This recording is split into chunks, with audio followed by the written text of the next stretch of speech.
મિત્રો, સ્વાગત છે આપનું આજના અમારા આ નવા વિડીયોમાં। મિત્રો, આ કહાની છે ગુજરાતના એક નાનકડા એવા ગામડાની। એક નાનકડા ગામમાં એક જીવતીબેન નામની મહિલા રહેતી હતી અને એના પતિનું નામ છગનભાઈ હતું। તે બંને પોતાના ગામમાં બીજાની મજૂરી કામ કરતા અને પોતાનું ઘર ગુજરાન ચલાવતા હતા। હવે ધીરે ધીરે સમય વ્યતીત થવા લાગ્યો અને એમના લગ્નને 5 વર્ષ થઈ ગયા, પરંતુ હજી એમને કોઈ સંતાન ન હતું થયું। ધીરે ધીરે થોડો સમય વધારે વ્યતીત થયો અને થોડા સમય પછી એમને ખબર પડી કે જીવતીબેનને બાળક થવાનું છે અને ગર્ભવતી છે।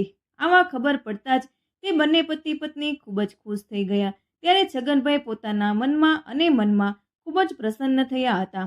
હવે અમારે પણ સંતાન થશે અને અમારા પરિવારમાં એક સદસ્ય વધી જશે। આવી રીતે ધીરે ધીરે 9 મહિના વીતી ગયા અને જીવતીબેને એક બાળકને જન્મ આપ્યો અને ત્યારે એ બંને પતિ પત્નીએ એમના દીકરાનું નામ સંજય રાખ્યું હતું।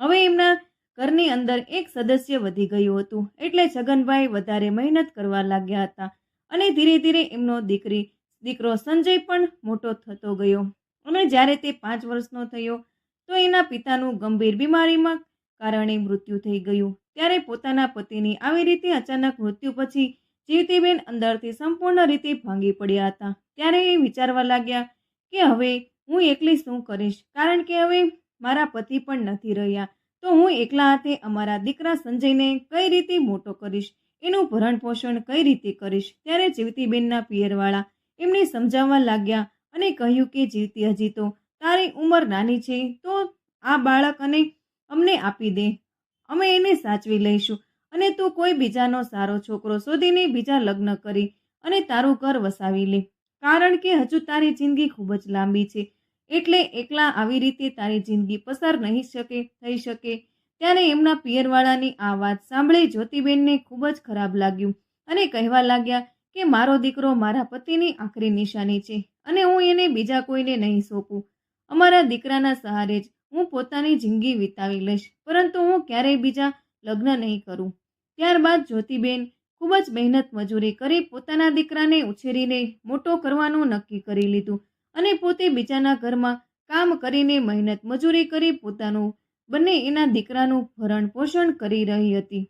હવે ધીરે ધીરે સમય વ્યતીત થવા લાગ્યો અને એમનો દીકરો સંજય પણ મોટો થવા લાગ્યો હતો, પરંતુ હવે એ પોતાની માની એક પણ વાત સાંભળતો ન હતો। એની માં ગમે તે કહેતી, પરંતુ એ જ કરતો જે એના મનમાં આવે। ધીરે ધીરે સંજય 15 વર્ષનો થઈ ગયો હતો અને હવે એ ભણવામાં અને પોતાની માને કામમાં મદદ કરવાને બદલે પોતાના મિત્રો સાથે વધારે રખડવા લાગ્યો હતો। આ વાત માટે પોતાની માં જીવતીબહેનને તે વારંવાર ઠપકો આપતી અને ખીજાતી રહેતી કે કહેતી કે બેટા, આવી રીતે આખો દિવસ મિત્રો સાથે રખડવું સારું ન કહેવાય, કારણ કે તારા પિતા પણ નથી અને લોકો જોશે તો શું કહેશે।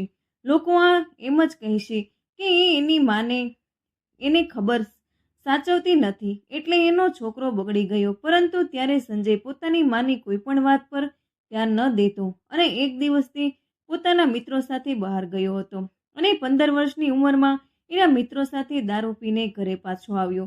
જેવો જે ઘરે આવ્યો અને આ વાત વિશે જીવતીબેનને ખબર પડી તો એણે સંજયને ખૂબ જ જોરદાર પીટ્યો અને રડતા રડતા કહેવા લાગી કે તારા જેવો દીકરો પેદા થયો એના કરતાં તો મને કોઈ સંતાન જ ન થયું હોત તો સારું હોત, કમસે કમ મારે આજે આ દિવસ તો ન જોવો પડ્યો હોત। ત્યારે જીવતીબેન ઘણી વાર સુધી પોતાના દીકરાને મારતી રહી અને ત્યાર પછી સંજય નારાજ થઈને ઘરની અંદર એમ જ પડ્યો રહ્યો। જીવતીબેને રાતનું જમવાનું બનાવ્યું અને પછી થોડી વાર રાહ જોઈ કે સંજય પોતાની રીતે ખાવા માટે આવી જાય, પરંતુ સંજય આવ્યો નહીં, એટલે જમવાની થાળી લઈને એની પાસે ગઈ અને પ્રેમથી ખવડાવવા લાગી, પરંતુ ત્યારે એ પોતાની માથી નારાજ થઈ ગયો હતો એટલે એને પોતાની માને જમવાની ના પાડી દીધી। એટલે ત્યારે જીવતીબેન સંજયને ફટકાર લગાવીને જબરદસ્તી ખાવાનું ખવડાવવા લાગ્યા, કારણ કે મિત્રો ગમે એટલી નારાજ હોય પરંતુ તે પોતાના બાળકને ક્યારેય પણ ભૂખ્યું ન રહેવાય। ત્યારે સંજયે જમી તો લીધું, પરંતુ એના મનમાં હજી પણ પોતાની મા પ્રત્યે ખૂબ જ વધારે ગુસ્સો હતો, કેમ કે તે 15 વર્ષનો છોકરો હતો અને એની આ તરુણાવસ્થા હતી જે એવી કે તે પોતે જે કરે એ બરાબર જ લાગે અને એને કંઈ પણ કહે એ ન ગમે। તે બધું સમજતો હતો, પરંતુ એનામાં એટલી સમજ ન હતી કે એની મમ્મીએ જે કંઈ પણ એની સાથે કર્યું છે એની ભલાઈ માટે જ કર્યું છે. રાત્રે સંજય પોતાના ખાટલા પર સૂતા સૂતા કંઈક વિચારી રહ્યો હતો અને રાત્રે જ્યારે એની માં સૂઈ ગઈ તો એ ઊભો થઈ ગયો અને ઘરની અંદરથી પોતાના કપડાને એક થેલામાં ભરી દીધા અને ત્યારબાદ રાતના અંધારામાં એ ઘરેથી બહાર નીકળી ગયો. ત્યારે અંધારામાં ઘરની બહાર નીકળ્યો તો એને કોઈ પણ જોઈ ન શક્યું અને તે ધીરે ધીરે ચાલતો ચાલતો મેઇન રોડ તરફ પહોંચી ગયો. મેઇન રોડ એના ગામડેથી લગભગ 3 કિલોમીટર દૂર હતો, એટલે આ 3 કિલોમીટર ચાલવામાં એની સવાર પડી ગઈ.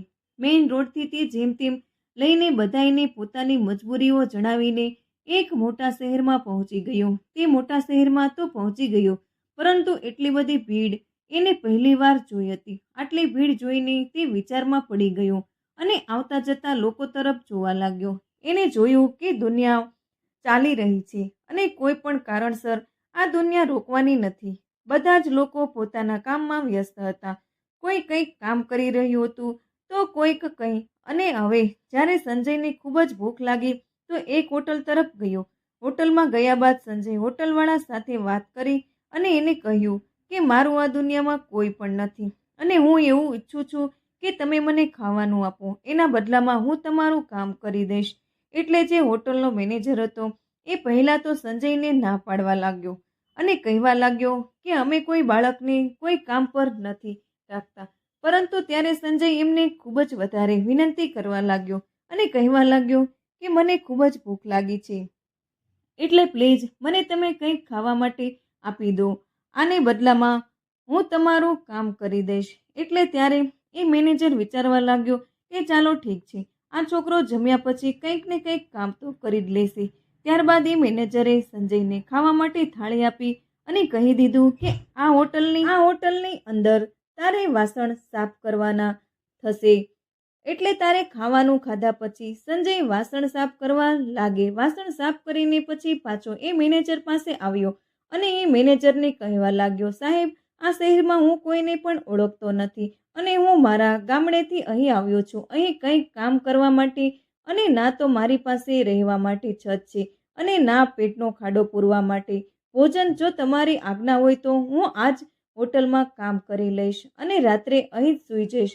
એટલે ત્યારે હોટલનો મેનેજર વિચારવા લાગ્યો કે ફ્રીમાં નોકર મળી રહ્યો છે જે 24 કલાક આ હોટલ પર જ રહેશે અને અમારું કામ પણ કરશે. એટલે કહેવા લાગ્યો કે ઠીક છે, તું એવું કરી શકે છે, તને ખાવા માટે ખાવાનું મળશે અને રહેવા માટે હોટલ પણ. તારે સારી રીતે કામ કરવું પડશે. એવું કહીને એમણે સંજયને ત્યાં રાખી લીધો. હવે સંજય પણ ત્યાં રહેવા લાગ્યો અને ખૂબ જ મહેનતથી કામ કરતો હતો અને સારી રીતે પોતાની જવાબદારી નિભાવતો હતો.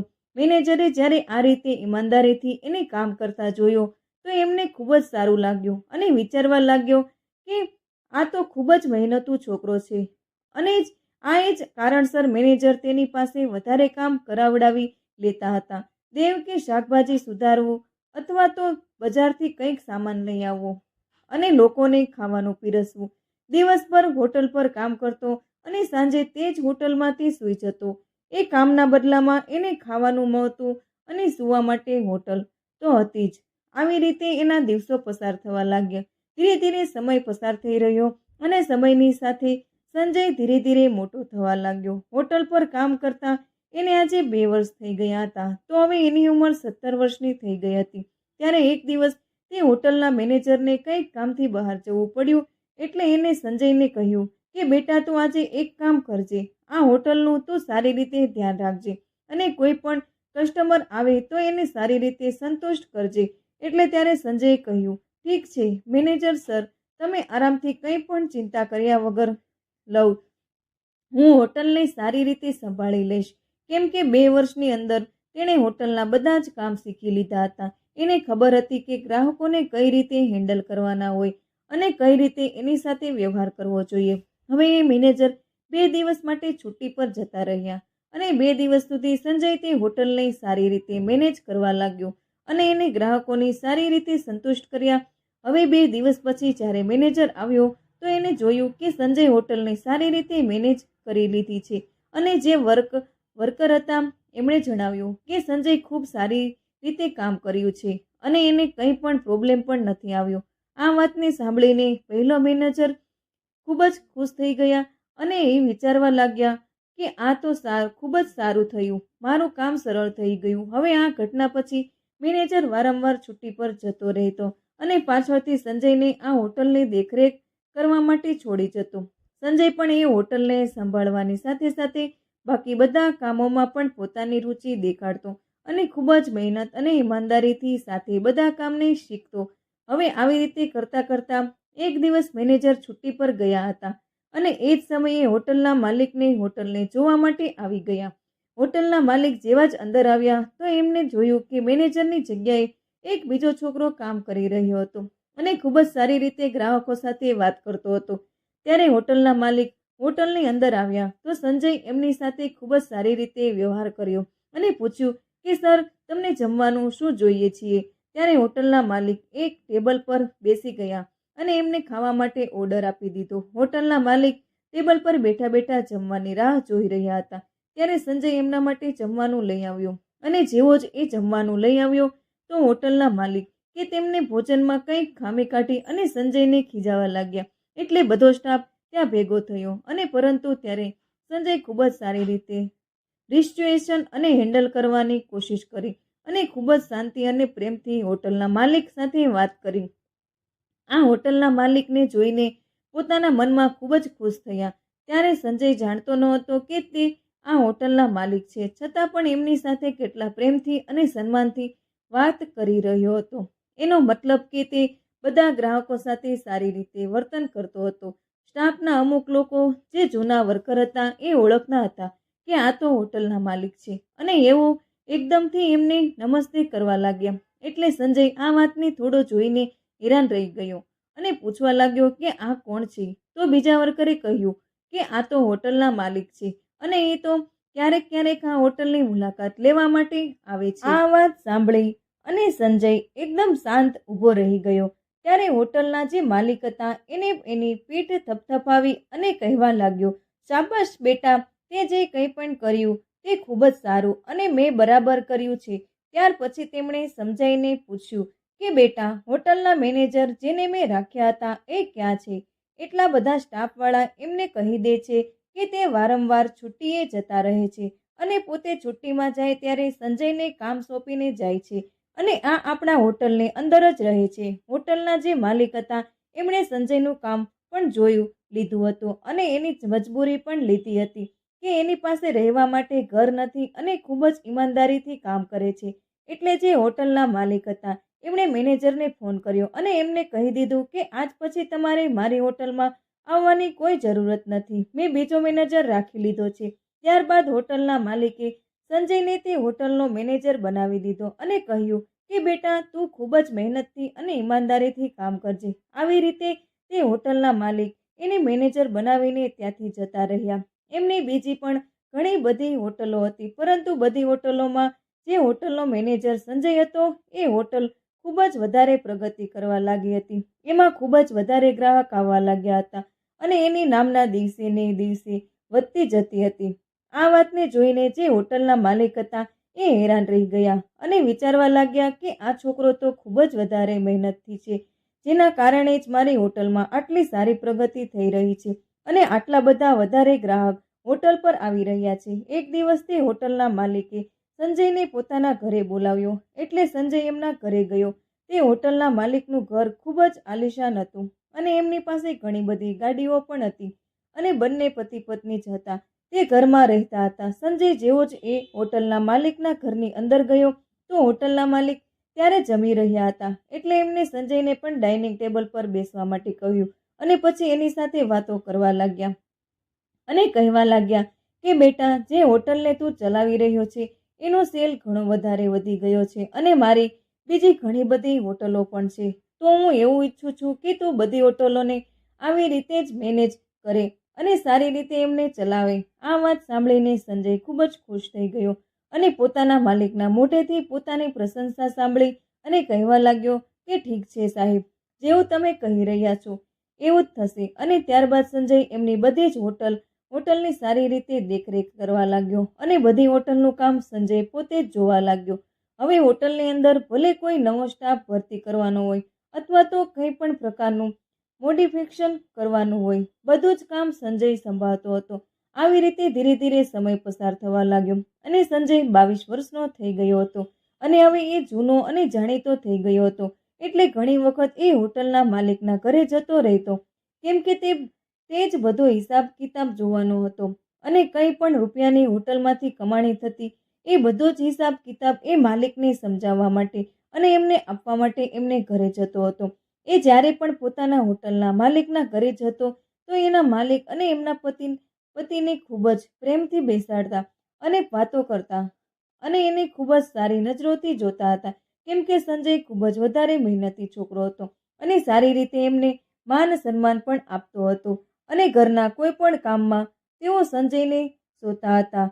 તેઓ એ પણ સારી રીતે કરતો હતો. મિત્રો, એ હોટલના માલિકને કોઈ સંતાન હતું નહીં. એના કારણે સંજય એમના ઘરના પણ કંઈ કામ હોય તો કરી આપતો હતો. આવી રીતે ધીરે ધીરે સમય પસાર થતો હતો અને એક દિવસ હોટલના માલિક અને તેમના પત્ની એકબીજા સાથે વાતો કરી રહ્યા હતા કે આ છોકરો ખૂબ જ સારો છે અને હોશિયાર પણ છે, તો આપણે એક કામ કરીએ, આ છોકરાને દત્તક લઈ લઈએ. પરંતુ ત્યારે હોટલના માલિકે કહ્યું કે નહીં, હજી ટાઈમ નથી આવ્યો. જ્યારે ટાઈમ આવશે ત્યારે આપણે આને કાયદેસર દત્તક લઈશું. ત્યારબાદ ધીરે ધીરે આવી રીતે થોડો સમય વીત્યો અને હોટલના માલિકના પત્ની બીમાર પડી ગયા અને હોટલના માલિકે એમની પત્નીને ખૂબ જ સારવાર કરાવી, પરંતુ બચી શક્યા નહીં અને એમનું મૃત્યુ થઈ ગયું. એટલે હોટલના જે માલિક હતા એ અંદરથી ખૂબ જ ભાંગી પડ્યા અને આ દુઃખના કારણે એઓ પણ ઘણી વખત બીમાર રહેવા લાગ્યા. એટલે દિવસે એમણે સંજયને કહ્યું કે બેટા, હવે તું હોટલમાં નહીં રહેતો, હવે તું મારા ઘર પર જ રહેવા માટે આવી જજે અને અહીં જ રહેજે, કેમ કે હવે હું એકલો પડી ગયો છું અને મારે કોઈ સંતાન તો નહીં છે નહીં, એટલે તું મારી પાસે રહીશ તો મને ઘરમાં થોડું ગમશે. ત્યારે આ વાત સાંભળીને સંજય પણ હોટલના માલિકની વાતથી સંમત થયો અને ત્યાં જ એના ઘર પર રહેવા લાગ્યો. સવારમાં તે પોતાના કામ પર જતો રહેતો અને આખો દિવસ હોટલને સારી રીતે સંભાળતો અને સાંજે પાછો હોટલ માલિકની પાસે આવી જતો. અને પરંતુ એ હોટલના માલિક હતા, એમની તબિયત દિવસે ને દિવસે ખરાબ થવા લાગી હતી અને એઓ બીમાર રહેવા લાગ્યા હતા, કેમ કે એની પત્નીના મૃત્યુનો એમને ખૂબ જ વધારે આઘાત લાગ્યો હતો, જેના કારણે એઓ અંદરથી એકદમ ભાંગી ગયા હતા. ત્યારે સંજય એમનું ખૂબ જ વધારે ધ્યાન રાખતો હતો. રાત્રે જ્યારે એઓ સૂવા જતા, સંજય એમના પગ દબાવી દેતો અને સારી રીતે એમનું ધ્યાન પણ રાખતો હતો. એક દિવસ રાત્રે આવી રીતે જ સંજય હોટલના માલિકના પગ દબાવી રહ્યો હતો. ત્યારે હોટલના માલિક એની હકીકત પૂછવા લાગ્યા કે બેટા, તું આટલા ટાઈમથી અમારી પાસે કામ કરી રહ્યો છે. મેં ક્યારેય પણ તારા વિશે જાણવાની કંઈ કોશિશ કરી નથી, પણ હવે હું જાણવા માંગુ છું કે તું ક્યાંથી આવ્યો છો અને તું ક્યાંનો છો અને અહીંયા એકલો શું કામે રહે છે અને તારો પરિવાર ક્યાં છે. ત્યારબાદ સંજય પોતાની બધી જ હકીકત હોટલના માલિકને કહી સંભળાવે છે કે તે જણાવે છે કે નાનપણમાં જ્યારે હું 5 વર્ષનો હતો, મારા પિતાનું મૃત્યુ થયું હતું. ત્યારબાદ મારી માએ મને એકલા હાથે ઉછેરીને મોટો કર્યો હતો, પરંતુ મેં ક્યારેય પણ મારી માને સમજી નથી અને હું મારા મિત્રોની સાથે રખડતો રહેતો. 15 વર્ષની ઉંમરમાં હું એક દિવસ દારૂ પીને ઘરે આવ્યો અને ત્યારબાદ મારી માએ મને ખૂબ જ માર્યો હતો અને એ કારણે હું પોતે પોતાનું ઘર છોડીને સીધો આ શહેરમાં આવી ગયો હતો. ત્યાર પછી હું અહીંથી જ મારી હોટલમાં કામ કરી રહ્યો હતો. આ વાતને સાંભળીને સંજયને પણ પોતાની માને યાદ આવવા લાગી અને એની આંખોમાં આંસુ આવી ગયા. સંજયની કહાની સાંભળીને જે હોટલના માલિક હતા, એમની આંખોમાં પણ આંસુ આવી ગયા. એ ભાવુક થઈ ગયા અને સંજયને કહેવા લાગ્યા કે શું તે ક્યારેય પણ પોતાની માને ખબર લેવાની કોશિશ નથી કરી. એટલે સંજયે કહ્યું કે ના સાહેબ, મેં દિવસ પછી ક્યારેય પણ મારા ગામડે જવાની કોશિશ નથી કરી અને ન તો મેં પોતાની મા વિશે જાણવાની કંઈ કોશિશ કરી છે કે તે કઈ હાલતમાં રહે છે અને ક્યાં છે. એટલે એમને કહ્યું કે બેટા, મારે કોઈ સંતાન નથી અને તને ખબર છે ને, અને તારાથી વધારે મારો સારી રીતે ખ્યાલ કોઈ નહીં રાખી શકે.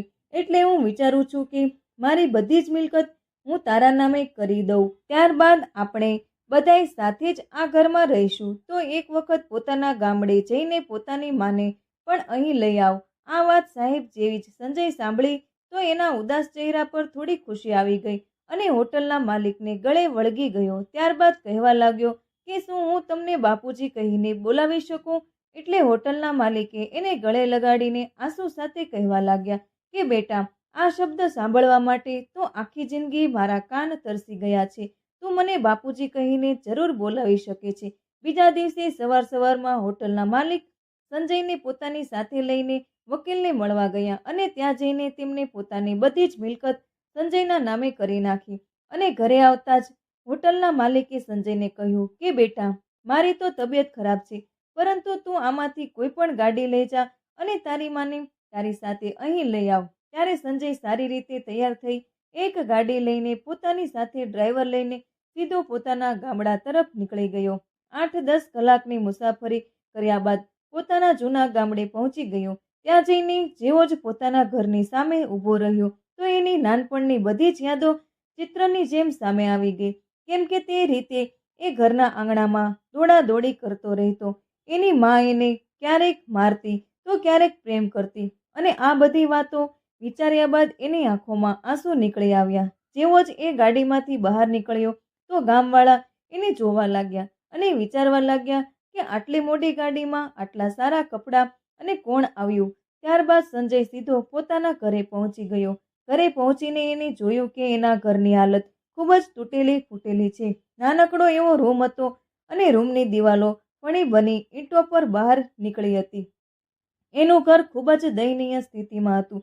એટલે ત્યારે સંજય ઘરની અંદર ગયો અને જોયું તેની માં જીવતીબેન કંઈક કામ કરી રહ્યા હતા. ને જોઈને સંજય એકદમ પોતાની માના પગમાં પડી ગયો અને કહેવા લાગ્યો કે માં, જો તમે મારી સાથે એવું ન કરત તો આજે હું આ જગ્યા પર ન હોત. આ વાતને જોઈને જીવતીબેન એકદમ હેરાન રહી ગયા અને વિચારવા લાગ્યા કે આ છોકરો કોણ છે, આટલા સારા કપડાં પહેરેલા છે અને આમ મારા પગમાં કેમ પડી રહ્યો છે. કેમ કે જીવતીબેન તો આજ સુધી બીજાની દયા પર જ જીવી રહ્યા હતા. એમના આડોશ પડોશી એમને ખાવાનું આપી જતા, એ જ ખાઈ લે અને પોતાનું ગુજરાન ચલાવતા હતા. ત્યારે ક્યાંક કંઈક કામ મળી જતું તો થોડાક રૂપિયા કમાઈને એમાંથી પોતાની બીમારીનો ઈલાજ કરાવતા અને આવી રીતે પોતાનું જીવન વ્યતીત કરી રહ્યા હતા. ત્યારે એને સંજયને ઊભો કર્યો અને કહેવા લાગ્યા કે બેટા, તું કોણ છે? એટલે સંજય એકદમ પોતાની માના ગળે વળગી ગયો અને કહેવા લાગ્યો કે માં, હું તમારો દીકરો સંજય છું, જે આજથી 10 વર્ષ પહેલા અહીંથી જતો રહ્યો હતો. જેવું જીવતીબેને સંજયનું નામ સાંભળ્યું તો એ હેરાન રહી ગયા અને જ્યારે કેમ કે સંજય અહીંથી ગયો હતો ત્યારબાદ સંજયની માએ તો એને ખૂબ જ શોધવાની કોશિશ કરી, પરંતુ 3-4 વર્ષ સુધી જ્યારે એ સંજયને શોધી ન શકી તોય થાકી હારીને એને શોધવાનું બંધ કરી દીધું હતું અને એને પોતાના દીકરાને મળી ગયેલો સમજી લીધો હતો અને એને વિચારી લીધું હતું કે હવે આ જિંદગીમાં ફરીવાર એ ક્યારેય પાછો આવશે નહીં. પરંતુ જેવો જ આજે 10 વર્ષ બાદ પોતાના દીકરાને જોયો તો એકદમથી ખૂબ જ વધારે ભાવુક થઈ ગયા અને જોરથી રડવા લાગ્યા અને એને પોતાના દીકરાને દબાવીને ગળે લગાવી લીધો અને રડતા કહેવા લાગ્યા, બેટા, કે તે મારી સાથે જે કર્યું એ સારું નથી કર્યું. મારી જિંદગીના 10 વર્ષ આમ જ વીતી ગયા તારા વિલાપમાં અને મારી હાલત પણ ખૂબ જ ખરાબ છે.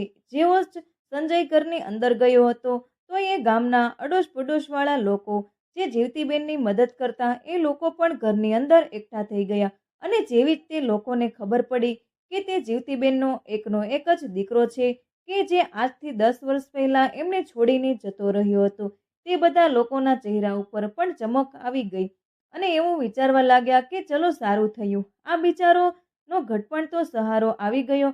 ત્યારબાદ જીવતીબેન પોતાના આંખોના આંસુ લૂછીને સંજયને પૂછવા લાગ્યા કે બેટા, તું ક્યાં જતો રહ્યો હતો અને આજે તું આટલો મોટો માણસ કઈ રીતે બની ગયો? એટલે સંજય પોતાની બધી જ કહાની પોતાની માને એના ગામવાળાને કહી સંભળાવી.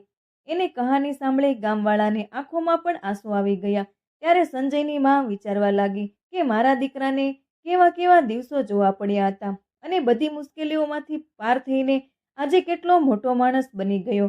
ત્યાર પછી સંજય કહ્યું કે માં, મારી સાથે ચાલો, હું તમને કોઈ સાથે મળવા માંગુ છું. એટલે એની માએ કહ્યું, બેટા, આ ઘડપણમાં હવે હું ક્યાં આવીશ અને મને અહીં જ રહેવા દે. કેમ કે જ્યારે તું નહોતો અને મારી હાલત ખરાબ હતી તો આ ગામવાળાએ મને સહારો આપ્યો હતો અને હું નથી ઈચ્છતી કે હું આ લોકોને મૂકીને જતી રહું. એટલે ત્યારે સંજય જીદ કરવા લાગ્યો કે તને મારા માલિક સાથે મળવાની છે અને મારા માલિક પણ તને મળવા માંગે છે. એમને મને સાફ સાફ કહ્યું છે કે તું પોતાની માને પોતાની સાથે લઈને જ આવજે. ત્યારબાદ સંજયની માં એની સાથે જવા માટે તૈયાર થઈ ગઈ. ત્યારે બધા ગામવાળાઓએ જીવતીબેનને ત્યાંથી વિદાય કર્યા. ત્યારબાદ તેઓ પોતાના દીકરાની સાથે કારમાં નીકળી ગયા. હવે સંજય પોતાની માને લઈને પોતાના માલિક પાસે પહોંચી ગયો. જેવો માલિક સંજયની માને મળ્યો તો એના પગે લાગ્યો અને કહેવા લાગ્યો કે માજી, તમે તમારા દીકરાને ખૂબ જ સારા સંસ્કાર આપ્યા છે. આ વાત સાંભળી અને ત્યારે સંજયની માની આંખોમાં હરખના આંસુ આવી ગયા. ત્યાર પછી સંજયની માં અને એમના માલિક તે ઘરની અંદર જ સાથે રહેવા લાગ્યા. હવે જીવતીબેન ક્યારેક પોતાના ગામડે જતા, પરંતુ સારી રીતે કારમાં બેસીને સારા નવા કપડાં પહેરીને અને બધા લોકોને મળવા આવતી અને કલાકો સુધી એમની સાથે બેસીને વાતો કરતી. કારણ કે જેમણે એને મુશ્કેલ સમયમાં સાથ આપ્યો હતો એને તે ભલા કેમ ભૂલી શકે. અહીં સંજય પણ ક્યારેક પોતાના ગામડે આવી જતો અને બધાયની સારી રીતે ઓળમોળ હતો અને વાતો કરતો અને એમનો અહેસાસ તે જિંદગીભર ભૂલી શકે એમ ન હતો. તો મિત્રો, આ વાર્તા એક છોકરાની છે જ્યાં એને ખૂબ જ ખરાબ રસ્તે જવાથી રોકવા માટેની માએ એને ખૂબ જ માર્યો અને એના કારણે ઘરેથી ભાગી ગયો અને ખૂબ જ સારા માણસ બનીને પાછો પોતાના ગામડે પરત ફર્યો. જો ત્યારે એની માં એની સાથે એવું ન કરત તો કદાચ સંજય આજે એક દારૂડિયો અને ખરાબ માણસ હોત, પરંતુ પોતાની માના એ મારને લીધે આજે એક સારો માણસ બની ગયો હતો. તો મિત્રો, આપના માતા પિતા ક્યારેય પણ આપને ખીજાય અથવા તો મારે તો એ આપણા સારા માટે જ હોય છે. એટલે એમને માર અને ગુસ્સો એમનો પ્રેમ સમજીને હંમેશા એમની વાત માનવી જોઈએ કે જેથી આપણે જિંદગીમાં હંમેશા આગળ વધી શકીએ. તો મિત્રો, આશા છે કે તમને અમારો આજનો વિડીયો જરૂર પસંદ આવ્યો હશે અને જો આ વિડીયો પસંદ આવ્યો હોય તો તેને લાઈક, શેર અને સબસ્ક્રાઈબ જરૂરથી કરી દેજો, જેથી કરીને અમારા નવા વિડીયોની નોટિફિકેશન તમને મળતી રહે.